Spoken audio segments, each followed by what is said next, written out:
En junio hubo suba en algunos rubros de alimentos, caso carne, verduras, también lácteos, entre otros. Una caída en frutas, también subió vivienda y transporte, este último a pesar de la baja en combustibles. Estos fueron los movimientos que se dieron en un mes que no sale de lo típico. Alimentos tirando generalmente de los precios al alza y verduras en primer lugar. Dicho esto, vamos a ver ahora la evolución desde otra perspectiva, también para acercarnos a estos precios minoristas. La evolución del IPC a 12 meses es la línea azul que fluctúa. Las líneas negras delimitan el rango objetivo del Banco Central, ahora ubicado entre 3,5 y 6,5. La inflación se mantiene un mes más cercana a la meta del Banco Central, o sea, un mes más todavía cerca de esta meta. Es el 13º mes consecutivo que está dentro del rango objetivo. Hablábamos en la entrega anterior que se había cumplido exactamente un año en esos parámetros y era un muy buen logro. Hay un efecto estadístico también que hay que tener en cuenta en los últimos datos. Lo veíamos en mayo y también en junio. Esos meses en 2023, el año anterior, fueron de deflación. Por tanto, al sustituirse en el acumulado de 12 meses esos tan bajos, aunque haya una leve suba, siempre ajusta para arriba. Y lo mismo va a pasar en julio, porque en 2023 ese mes hubo una baja de 0,36% en el índice de precios minoristas, así que difícilmente tengamos deflación en julio de este año y por lo tanto va a haber un nuevo ajuste para arriba. Dicho esto entonces y recorrido la mitad del año, ¿qué nos espera de aquí en adelante? Las expectativas son las siguientes acerca de qué puede pasar con los precios. Veamos la próxima placa ya y ahí podemos avanzar en esto. Fíjense ustedes, expectativas de parte de los empresarios para este año 6 meses, en el horizonte a 24 meses, que es el de referencia para las políticas monetarias, lo mismo, han venido bajando.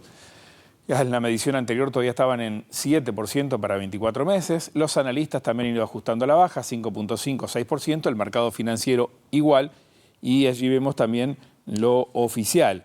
Eso que decimos oficial es lo que el Ministerio de Economía y Finanzas incluye en la exposición de motivos de la rendición de cuentas que entregó el viernes pasado en el Parlamento Nacional. El Poder Ejecutivo hizo una estimación de inflación para 2024, como vemos allí, de 4,9%, 4,7% para 2025 y de 4,5%, exacto el centro del rango meta, para los siguientes 3 años. Eso es lo que plantea. Es común que los empresarios no se arriesguen tanto como lo que a veces se dice desde las fuentes oficiales, ¿no? Es lo que hemos hablado otras veces acerca de las expectativas. Y el objetivo del Banco Central de ahora es anclarlas, de traerlas para abajo, porque en definitiva eso termina convirtiéndose en inflación luego real.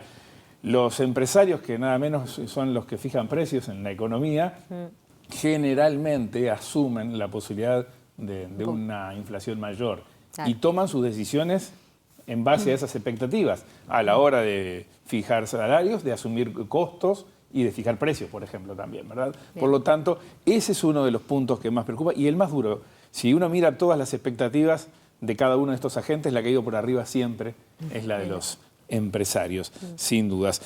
Volviendo a los números de inflación que veíamos recién, hay un impulso importante que se da en los precios y que tiene una incidencia en el tipo de cambio que empujó para arriba. Veamos la evolución del dólar también, porque no es algo neutro en esta historia.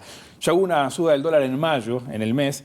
El mayor impulso fue en junio, donde el promedio mensual lo ubicó en 39,30. Es el valor más alto en lo que va del año para el tipo de cambio, hablando del interbancario. Fíjense ustedes, cada barra representa un mes. Al cierre de hoy, 40,04, hace un rato cuando cerró el mercado, en el interbancario el tipo de cambio ya refleja una suba de 2,6% del dólar frente al peso en el año. Recordemos que teníamos un comportamiento a la inversa en 2023, ¿verdad? Y que en definitiva ha estado en el centro de los reclamos de parte de los sectores que transan con el exterior, los exportadores. Esa proyección del Ministerio de Economía y Finanzas que hacemos en mención hacia abajo también para 2024, en esa etiqueta roja que ven ustedes en pantalla, de 0,9 para este año, también está incluida en la rendición de cuentas. Y si se cumpliera eso, llevaría el dólar a 41,5 al cierre del año. Veamos, porque la mediana de los analistas, que es otra de las observaciones que podemos hacer, ubica lo que espera para el fin de este año prácticamente en el valor que tiene el dólar en el día de hoy, 40.10. Eso es lo que esperan los analistas. Veamos en definitiva cómo sigue esta historia. Dicho esto, hablando del tipo de cambio, ahora volvemos a la inflación. Una inflación que además ha tenido especial incidencia en la evolución de los salarios. Nos quedamos un poquito con esto. El viernes se conoció la evolución de los salarios al mes de mayo. Allí vemos, la línea azul son los salarios nominales. Lo que realmente se refleja en el poder adquisitivo de los trabajadores son las barritas de abajo, o sea, el salario real, o sea, descontada la inflación. A pesar que los salarios nominales se han ido moderando en la suba, fíjense ustedes, allí en el último tramo, la gráfica muestra 12 meses acumulados para cada mes, la baja inflación permitió que, a pesar de moderarse la evolución del índice medio de salarios, igual los salarios reales sigan ajustando al alza. Hay mucho de inflación baja en esos salarios. Claro. Que han logrado subir en los últimos tiempos. Allí se observa claramente el repunte posterior a la pandemia desde principios del año 2023.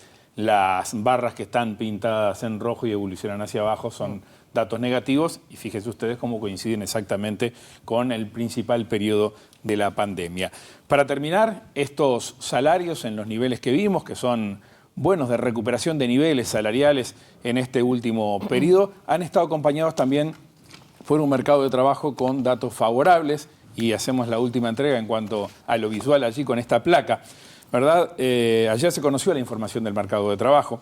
Acá está la evolución de la tasa de empleo, estabilizada por encima del 58%, la evolución en la línea azul, los puntos rojos son los promedios anuales. Fíjense ustedes, se mantiene después de un promedio algo por encima del 58%, en ese mismo nivel ahora. Una suba mensual de unas pocas décimas mostró ayer el Instituto Nacional de Estadística, que con un mantenimiento en el nivel del mes anterior en la tasa de actividad, esto tiene como consecuencia una baja también de unas décimas en la tasa de desempleo. Pero prefiero no hablar ni de subas ni de bajas, sino de un mantenimiento en niveles similares, porque como hemos dicho otras veces, en este tipo de números que surgen de encuestas, cuando hablamos de un mes al otro, de una baja de unas décimas o de una suba de unas décimas, realmente no es muy representativo. Así que nos quedamos con un mercado de trabajo estable en el primer semestre de este año. ¿Sí? Impecable, Luis. Muchísimas gracias, como siempre, esclareciendo con los números la realidad que estamos viviendo.